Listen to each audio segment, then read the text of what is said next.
Hello friends, मैं नीता भास्कर आप सभी लोगों का अपने यूट्यूब चैनल पर स्वागत करती हूँ। और प्राचीन भारत में धार्मिक आंदोलन इस पर आधारित क्वेश्चन जो है वो आज हम इसमें कंप्लीट करेंगे। और आशा करती हूँ वीडियो आपको अच्छी लगेगी और इम्पोर्टेंट चीजें हैं और बना के क्वेश्चन कराना थोड़ा सा टाइम ज्यादा लगता है, तो इससे थोड़ा ज्यादा क्वेश्चन कवर हो जाएंगे। ठीक है। और इसी नेट टीजीटी पीटी आदि आने वाले एग्जाम के लिए इंपॉर्टेंट क्वेश्चन है, नेट में आए हुए क्वेश्चन है देखिए सारे, और जो कि हर एग्जाम में रिपीट होते रहते हैं। और नेट के लिए भी पूरा जो सॉल्व पेपर है जरूर आपको करना चाहिए। तो चलिए फर्स्ट क्वेश्चन है। और जो है प्राचीन भारत में धार्मिक आंदोलन पिपरवा स्थल निम्नलिखित प्राचीन नगरों में से किस एक नगर के सदृश है। ठीक है। और कुशीनगर, लुम्बिनी, कपिलवस्तु, श्रावस्ती। राइट ऑप्शन है कपिल वस्तु, ऑप्शन सी। तो पिपरवा जो है उत्तर प्रदेश में स्थित बौद्ध स्थल है। ठीक है। कहाँ पे है? यूपी में है। और गौतम बुद्ध के पिता शुद्धोधन की राजधानी कपिलवस्तु भी पिपरवा के समीप ही स्थित है। ठीक है। तो कपिलवस्तु जो है वो पिपरवा जो है वहीं पे यूपी के समीप ही ये भी स्थित कपिलवस्तु जो है वो इसी के पास स्थित है। ठीक है, पिपरवा। और नेक्स्ट है, जैन धर्म के वास्तविक संस्थापक किस जनजाति से थे? ज्ञात्रिक जनजाति, मल्ल, लिच्छवी। राइट ऑप्शन देखिए ये है ज्ञात्रिक जनजाति से थे ये। और जैसा कि जैन धर्म के 24वें तीर्थंकर महावीर स्वामी थे, और महावीर स्वामी को बौद्ध जैन धर्म का वास्तविक संस्थापक माना जाता है। और इनके पिता सिद्धार्थ थे जो गायत्री कुल के प्रधान थे, और महावीर स्वामी की माता त्रिशला थी जो कि लिच्छवी के शासक चेटक की एक बहन थी। कुछ जैन महाविद्याओं का सर्प वाहन सहित शिल्पांकित किया जाता है। काली, गौरी, बैराट या महाकाली। और सी है बैराट। ठीक है, ऑप्शन डी राइट है, केवल सी। और यहाँ पे देखिए व्याख्या देखते हैं कि जैन महाविद्याओं को सर्पवाहन सहित शिल्पांकित किया जाता है। इसमें सर्पवाहन बैराट से शिल्पांकित किया गया, और जैन तीर्थ पार्श्वनाथ को इसका जो है प्रतीक चिन्ह सर्प फण ही है पार्श्वनाथ का। ठीक है। नेक्स्ट है जो 23वें तीर्थकर थे पार्श्वनाथ। और बुद्ध के समकालीन धार्मिक संप्रदायों का उल्लेख किस बौद्ध साहित्य में प्राप्त होता है? अम्बट्ट सूत्र, महावंश, भद्रसाल जातक, ब्रह्मजाल सूत्र। और डी है ऑप्शन ब्रह्मजाल सूत्र। तो व्यापारिक अर्थव्यवस्था, ये नेक्स्ट क्वेश्चन है, बुद्ध के समय में फलने फूलने लगी। कारण, जैनियों ने बड़ी संख्या में कृषि को छोड़ व्यापार को अपनाया। उपयुक्त कथनों को पढ़िए। और इसका जो राइट ऑप्शन हो जाएगा, ठीक है, इसका राइट ऑप्शन क्या हो जाएगा? ऑप्शन बी हो जाएगा। यानी ए और आर दोनों सही है, लेकिन व्याख्या उसकी सही नहीं। दोनों ही बातें सही, लेकिन इसकी व्याख्या वो सही नहीं करता है। तो यहाँ पे राइट ऑप्शन जो बी है। ठीक है। जैन धर्म को अधिकतर व्यापार व्यवसाय करने वाले वर्ग ने अपनाया था, क्योंकि जैन धर्म में जीव हत्या को गलत माना जाता था। और कृषक वर्ग के लोग कृषि के दौरान भूमि तथा जैसे मिट्टी थी, तो उसमें अनेक जीव रहते हैं, सूक्ष्म जीव रहते हैं मिट्टी आदि में, तो उनको हानि पहुंचती थी। और इस कारण कृषकों ने जैन धर्म को बहुत कम अपनाया था, ये कारण रहा। क्योंकि जिन कृषकों ने जैन धर्म को अपनाया वे बड़ी संख्या में कृषि को छोड़कर व्यापार करने लगे थे। नेक्स्ट है, दक्षिण के एक प्रारंभिक केंद्र के स्तंभ पर जेतवन बिहार के दान का अंकन है। अमरावती, नागार्जुन कोंडा। राइट ऑप्शन बी है नागार्जुन कोंडा। तो जेतवन भगवान बुद्ध के जीवन काल में श्रावस्ती दक्षिण में स्थित प्रसिद्ध बौद्ध मत का केंद्र था। ठीक है, जेतवन। नेक्स्ट है, निम्नलिखित बौद्ध स्तूपों को कालक्रमानुरूप में व्यवस्थित करना है। अमरावती, सारनाथ, सांची, नालंदा। ठीक है, ये सभी जो है इनको क्रम में लगाना है। क्रम में लगाएंगे तो सबसे पहले क्या आ जाएगा? यहाँ पे सांची आएगा, सबसे पुराना है। फिर सारनाथ है। फिर नालंदा जो है विश्वविद्यालय है, नालंदा वो है। फिर उसके बाद आता है लास्ट में अमरावती। तो राइट ऑप्शन यहाँ पे, ठीक है, यहाँ नहीं, यहाँ पे पहले आएगा सांची, फिर आएगा अमरावती, फिर आएगा सारनाथ, फिर नालंदा। ठीक है, इस तरीके से आएगा। राइट ऑप्शन ए है।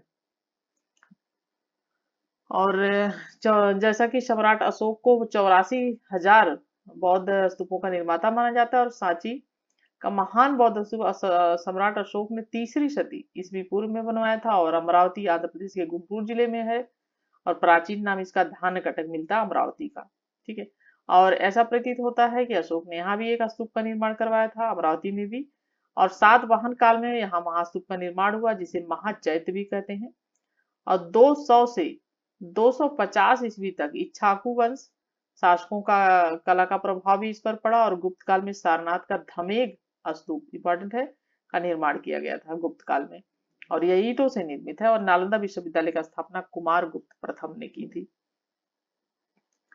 ठीक है, नेक्स्ट है उड़ीसा में उदयगिरी खंडगिरी की पहाड़ियों की विभिन्न गुफाएं प्रमाणित करती हैं।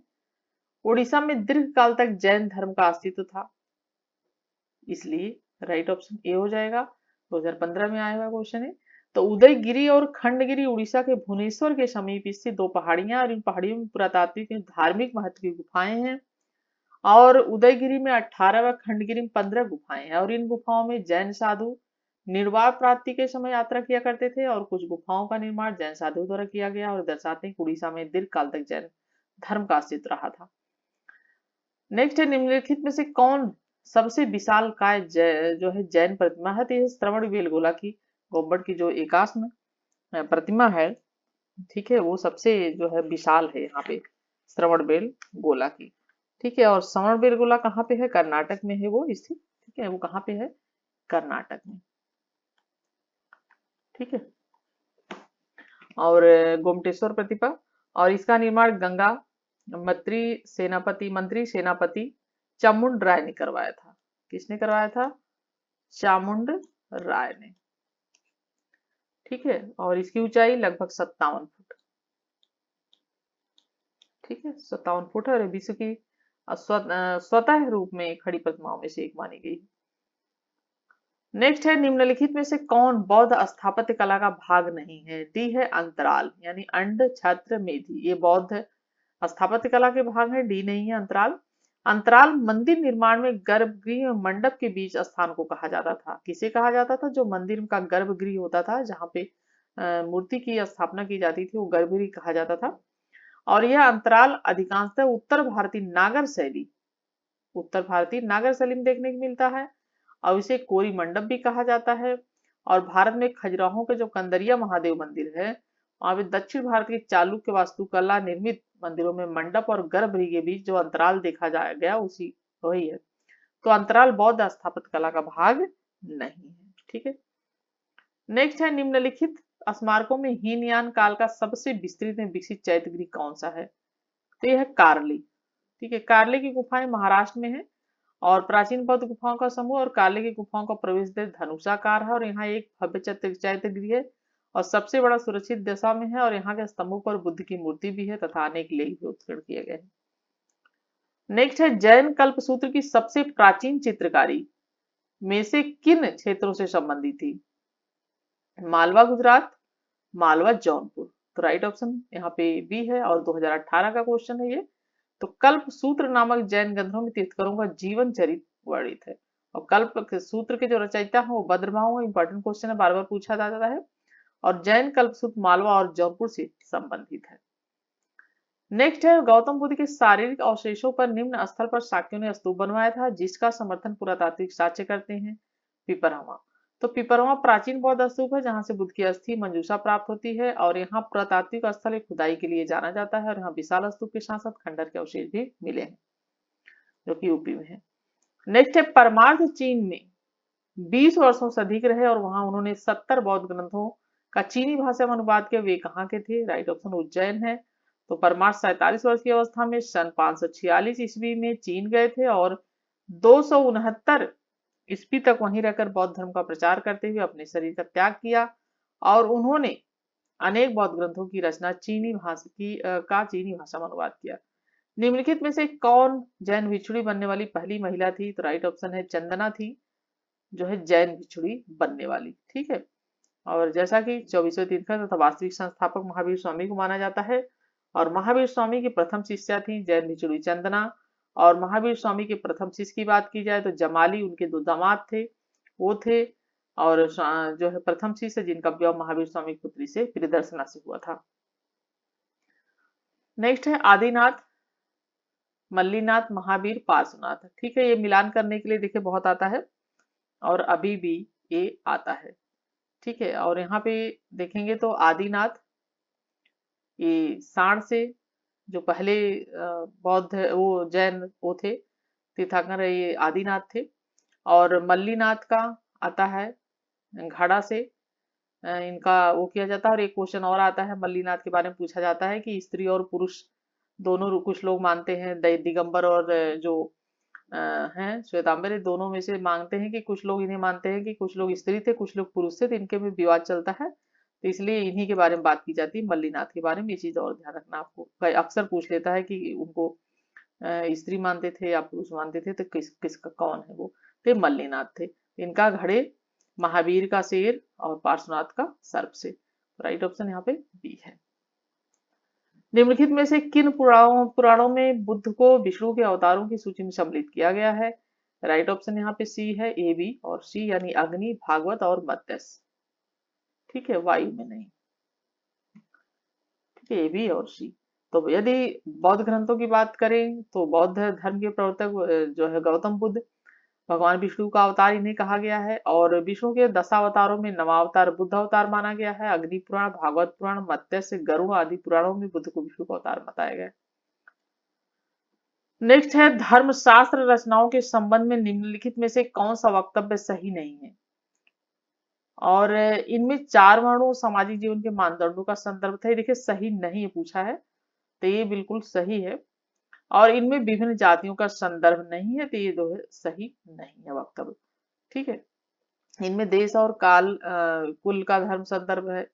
इनमें जोर दिया जाता है कि प्रत्येक व्यक्ति अपने वर्ण के धर्म का पालन करे, ये सारी चीजें सही। सही क्या नहीं है? ऑप्शन बी सही है। तो धर्म सूत्र, नीतिगत आदि को सम्मिलित रूप से धर्मशास्त्र कहा जाता है। धर्मशास्त्र सर्वप्रथम वर्ण व्यवस्था का स्पष्ट उल्लेख करता है। और पराशर स्मृति में कृषि को ब्राह्मण धर्म की वस्ती बताया गया है।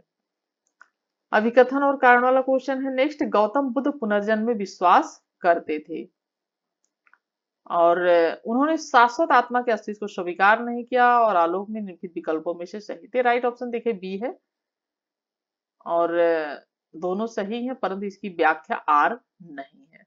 अपनी जगह दोनों ही क्वेश्चन सही, क्योंकि गौतम बुद्ध पुनर्जन्म में विश्वास करते थे। कभी उन्होंने खुल पर इस पर बात नहीं की, लेकिन फिर भी उनको थोड़ा विश्वास था। तो गौतम जो बुद्ध जो है पुनर्जन्म विश्वास करते थे और बुद्ध अनिश्वरवादी व अनाता, यानी ईश्वर को नहीं मानते थे वो। और उनके अनुसार पुनर्जन्म आत्मा का नहीं होकर भक्ति के कर्मों का होता है, वो कहते थे। श्रावस्ती में मक्खली गोसाल अधिकांशतः हाल में कार्य ठहरते थे और महिला किस समुदाय से संबंधित थी? और राइट ऑप्शन कुम्हार है। तो आजीवक संप्रदाय प्राचीन जो है ये धार्मिक संप्रदाय है जैसा कि, और इस संप्रदाय के लोग बुद्ध के समकालीन मक्खाली गोसाल के अनुयायी होते थे। और श्रावस्ती में हलाहल नामक महिला कुम्हार जो थी समुदाय की थी और घर गोशाल की प्रमुख कार्यशाला थी। और मक्खली गोसाल महावीर के समकालीन थे और महावीर से मतभेद होने के बाद इन्होंने आजीवक संप्रदाय की स्थापना की थी। पहले महावीर जी के साथ आए थे, महावीर के साथ, फिर उसके बाद उनका मतभेद हो गया तो फिर छोड़ के उन्होंने आजीवक संप्रदाय की मक्खली गोसाल ने स्थापना की थी। ये भी क्वेश्चन बहुत पूछता है, मक्खली गोसाल ने किसकी स्थापना की? 2018 का क्वेश्चन आया हुआ है।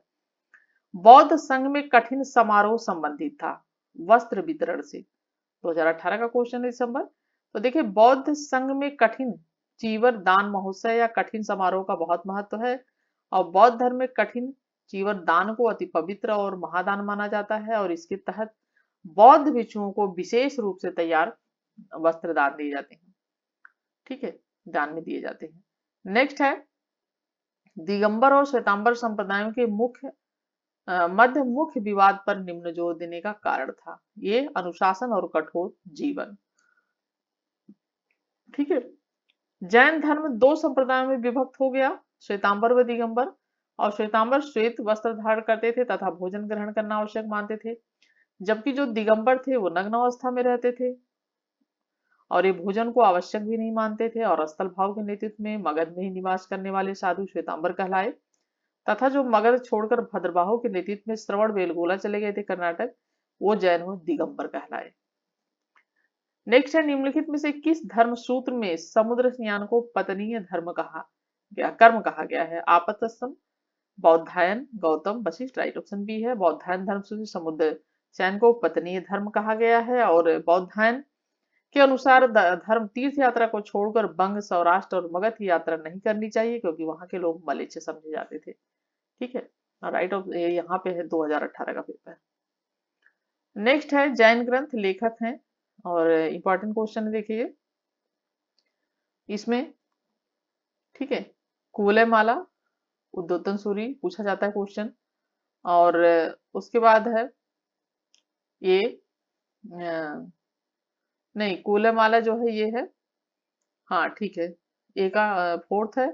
और सम्राज्य कहा ये हो जाएगा सेकंड है हरिभद्र। तिलक मंजरी ये है धनपाल। और यशस्वी चंपू ये है थर्ड सोमदेव। राइट ऑप्शन यहाँ पे डी है। नेक्स्ट है सूची फर्स्ट और सेकंड।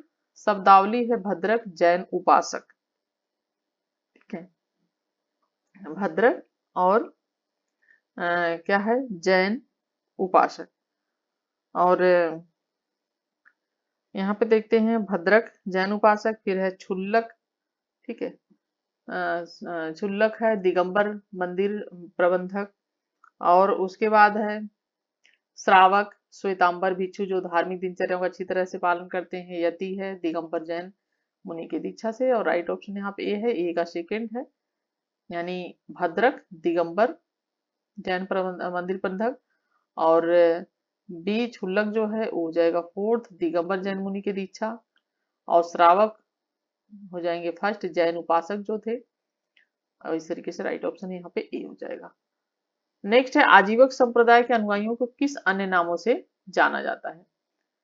हत्ताप लेखक, एकदंडिक, मागंतिक, तेदंडिक। और राइट ऑप्शन ए है, एक और दो, एक और दो, ये दोनों। आजीवक संप्रदाय के संस्थापक मखली गोसाल जैसा कि थे, और महावीर स्वामी मखली गोसाल की पहली भेंट नालंदा में हुई थी। परंतु बाद में दोनों के मत जैसा कि मनमुटाव हो गया था, और आजीवक संप्रदाय को छोड़कर वो चले गए थे वहां पे श्रवणबेल बोला। तो ये जो है आजीवक संप्रदाय के अनुयायियों को हत्था लेखन या एक दंडिन के नाम से भी जाना जाता है। बुद्ध ने अपने सर्वाधिक उपदेश कहाँ दिए थे? श्रावस्ती में उन्होंने सबसे अधिक उपदेश दिए थे। और महात्मा बुद्ध ने जैसा कि उपदेश दिया था, और धर्म चक्र प्रवर्तन कहलाता है उनका उपदेश। सबसे पहला उपदेश उन्होंने सारनाथ में दिया था, ऋषिपत्तनम जिसको कहा जाता है, मतलब पुराना नाम ऋषिपत्तनम था। और महात्मा बुद्ध ने सर्वाधिक उपदेश और वर्षा काल करीब 20 वर्षा काल श्रावस्ती में इन्होंने व्यतीत किया था। और कुशीनारा में जैसा कि महात्मा बुद्ध की 483 निधन हुआ था, और वैशाली में भिक्षु संघ की स्थापना हुई थी। नेक्स्ट है स्वामी महावीर के भिक्षुणी संघ की प्रधान कौन थी? चंदना थी। ठीक है, और नेक्स्ट है निम्न में से किसने यह आदेश निकाला था कि बुद्ध का स्वागत न करने वाले को 500 कावड़ का दंड देना पड़ा? राइट, मल्लो ने निकाला था, यानी बुद्ध का स्वागत न करने वालों को। तो पूर्वी उत्तर प्रदेश देवरिया जिले में स्थित मल्लराज की दो शाखाएं थी, माँ पावा के मल और कुशीनारा के मल। महात्मा बुद्ध का कुशीनारा से लगाव था, और यहाँ के मल भी बुद्ध का बहुत सम्मान करते थे, तथा मल्लों द्वारा घोषणा की गई कि जो बुद्ध का स्वागत सत्कार में शामिल नहीं होगा उसे 500 कहापड़ का दंड देना पड़ेगा। नेक्स्ट है कथन गौतम बुद्ध ने अधिक संख्या में वर्षावास श्रावस्ती में बिताए थे, जो कौशल का एक प्रमुख नगर था। और गौतम बुद्ध और कौशल के राजा, ठीक है, गौतम बुद्ध और कौशल के राजा प्रसेनजित एक ही आयु के थे। तो इसमें पूछा है कि मतलब सही कौन सा है? ठीक है, तो जो इसका राइट ऑप्शन हो जाएगा वो हो जाएगा दोनों सही है, लेकिन व्याख्या जो है उसकी वो सही नहीं है। ठीक है, देखिए गौतम बुद्ध ने सर्वाधिक वर्षावास जैसा कि बिताया था वहां पे 20 वर्ष। और लेकिन मध्यम निकाय जैसे है उसके अनुसार भगवती कोसलको अहमपई कोसलको अहमपई, यानी अर्थात बुद्ध भी कौशल के हैं और मैं भी कौशल का हूँ, बुद्ध भी 80 साल के हैं और मैं भी 80 साल का हूँ, यानी दोनों चीजें सही हैं, लेकिन बस इसकी व्याख्या सही नहीं है। ठीक है, दोनों एक ही आयु के थे। नेक्स्ट है सूची फर्स्ट को सूची सेकंड के साथ सुमेल करना है, और ये भी क्वेश्चन वही है, मिलता जुलता करीब का वही है। महावीर जैसा कि सिंह हो जाएंगे, और पार्श्वनाथ सर्प हो जाएंगे। ठीक है, और उसके बाद मल्लीनाथ जल कलश, ठीक है, और शांतिनाथ मृग हो जाएंगे। राइट ऑप्शन यहाँ पे बी है, ठीक है। ए का 2, बी का 4, सी का 3 और डी का 1। नेक्स्ट है निम्नांकित पुराणों में से किसमें बुद्धजड़ों के अवतारों की सूची में बुद्ध के स्थान पर कृष्ण को स्थानांतरित किया गया है? तो राइट ऑप्शन है वायु पुराण में, ठीक है। बुद्ध के स्थान पर कृष्ण को स्थानांतरित किया गया है तो वायु पुराण में किया गया है। नेक्स्ट ये भी मिलान करना है, बौद्ध संगीतियां जो हुई थी, इंपॉर्टेंट क्वेश्चन है, 2012 में आया हुआ है ये। और बौद्ध संगीति है कहाँ कहाँ संपन्न हुए हैं? तो ये प्रथम जो बौद्ध संगीति हुई थी वो राजगिरी में हुई थी, ठीक है। दूसरी कहाँ पे हुई थी? द्वितीय वैशाली बिहार में हुई थी। और तीसरी हुई थी पाटलिपुत्र में हुई थी बिहार में। और चौथी जैसा कि कश्मीर के कुंडल वन में हुई थी। तो राइट ऑप्शन यहाँ पे बी हो जाएगा, ठीक है। और नेक्स्ट क्वेश्चन है, निम्नलिखित पाली धार्मिक ग्रंथों को क्रमानुसार व्यवस्थित कीजिए। और यहाँ पे संयुक्त निकाय, चुल्लबग, सुत्तनिकाय, बुद्धवंश, और सी ऑप्शन है फर्स्ट, सेकंड, थर्ड, फोर्थ, सीधा सीधा। नेक्स्ट है निम्नांकित आजीवक संप्रदाय के नेता थे। तो जैसा कि राइट ऑप्शन सी है, मखरी गुसाल, नंदजन, किसजन, ये राइट ऑप्शन सी है, यहाँ पे हो जाएगा एबीसी। निम्नांकित किस नवग्रह को पशु मानव सर्प के रूप में सिरपाकित किया जाता है? और ठीक है, शनि, राहु, केतु, मंगल है। और केतु, ठीक है, राइट ऑप्शन यहाँ पे सी है। तो भारतीय हिंदू परंपरा में पशु मानव सर्प के रूप केतु को शिल्पाकित किया जाता है। और हिंदू विदिश के केतु विष्णु के मध्य अवतार से संबंधित है। नेक्स्ट है इसमें भी मिलान करना है, दीर्घ निकाय, धम्मपद, खुद्दक निकाय, महापरिनिप्प सूत्र, विनय पिटक, कथा वस्तु खंडक, अद्विदम्ब पिटक खंडक। और ए का दिग्घ निकाय क्या है? ए का क्या है? सेकंड है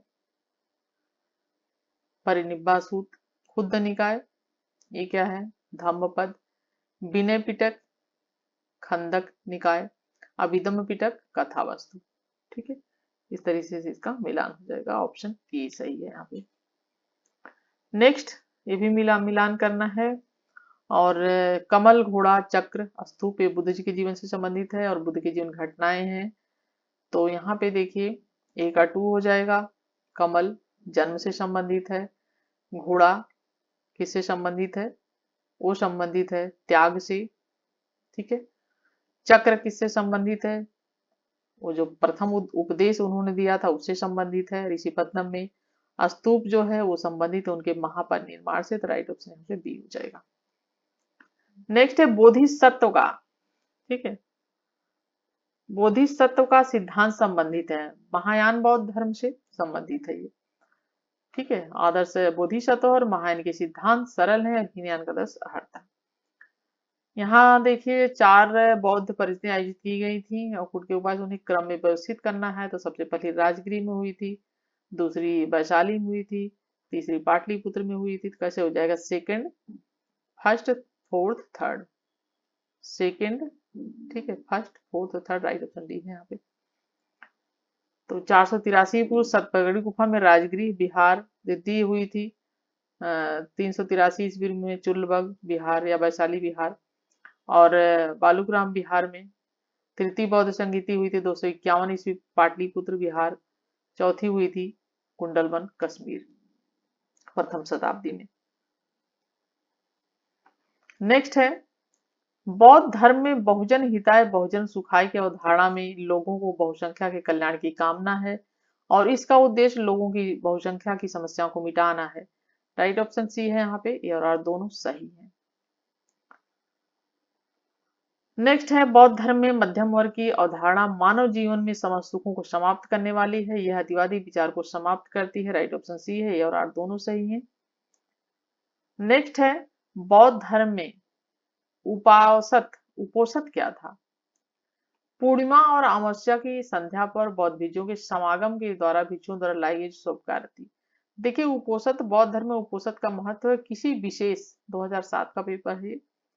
और उपोषित सभी भिक्षु जो उपस्थित होकर धर्म चर्चा करते थे इसे ही उपोषित कहा जाता था। और इसमें पूर्णिमा या अमावस्या की संध्या पर बौद्ध भिक्षुओं के समागम होते थे तथा भिक्षुओं के द्वारा स्वीकारोक्ति की जाती थी। प्रतीत समुत्पाद बौद्ध दर्शन की अवधारणा है। नेक्स्ट क्वेश्चन है और राइट ऑप्शन डी है इसमें। कार्य और कारण भी विश्वास करता है, ये और आर दोनों सही है यहाँ भी। ठीक है, नेक्स्ट है बौद्ध धर्म में स्यादवाद की अवधारणा में दूसरों के विचारों को स्थान दिया जाता है। जैनी विचारों से भयभीत है, राइट ऑप्शन यहाँ पे है, ये सही है, लेकिन आर जो है वो गलत है। स्यादवाद की परिकल्पना से संबंधित है, तो जैन धर्म संबंधित है स्यादवाद की परिकल्पना से। नेक्स्ट है, निम्नलिखित में से कौन से महायान बौद्ध धर्म के मुख्य लक्षण है? ठीक है, बौद्ध की प्रतिमा की पूजा, स्थानीय पंथों का आत्मसातीकरण, बोधिसत्व अखाड़ा, और ये भी है सही, ये भी सही है, ये भी सही है। और बौद्ध धर्म के प्रसार के लिए पाली का प्रयोग। ठीक है, जो है ये डी, ए, बी, सी तीनों सही है। ठीक है, और जैसा कि महायानी महात्मा बुद्ध को ईश्वर का रूप मानकर उनकी पूजा करते हैं। 2020 का क्वेश्चन है, देखिए जल्दी का क्वेश्चन है। और वे बुद्ध की प्रतिमा की पूजा करते हैं और महायानी बोधिसत्व की अवधारणा को मानते हैं। और ध्यान रखने वाली बात है कि महायानी बौद्ध धर्म के प्रसार के लिए संस्कृत भाषा का प्रयोग करते थे, ठीक है, ना कि पाली भाषा का। जबकि शुरुआत में बुद्ध भगवान खुद पाली भाषा में ही उपदेश देते थे, और पाली भाषा का प्रयोग हिनयानियों ने किया था। हिनयानियों के सभी ग्रंथ पाली भाषा में है जबकि। ठीक है, खरोष्टी लिपि में लिखित धम्मपद की पांडुलिपि कहाँ से प्राप्त हुई थी? खोतान से। खोतान बौद्ध धर्म के माध्यम से भारतीय संस्कृति का प्रचार प्रसार। खोतान में खरोष्टी लिपि में लिखित धम्मग्रंथ की पांडुलिपि मिली है, और इसके अलावा समुद्र पुंडरीक व उद्यान वर्ग नामक ग्रंथों की भी पांडुलिपियां मिलती हैं। अब आ गया है महाजनपद काल। ठीक है, तो महाजनपद काल के फिर नेक्स्ट वीडियो में क्वेश्चन कराऊंगी, एक एक यूनिट होता रहेगा तो ज्यादा अच्छा है। ठीक है, और वीडियो कैसी लगी है, आपके लिए हेल्पफुल रही तो जरूर लाइक शेयर कमेंट करिएगा, जिससे कि फिर मैं कंप्लीट करा दूंगी। और आशा करती हूँ वीडियो पसंद आएगी। Thank you for watching video.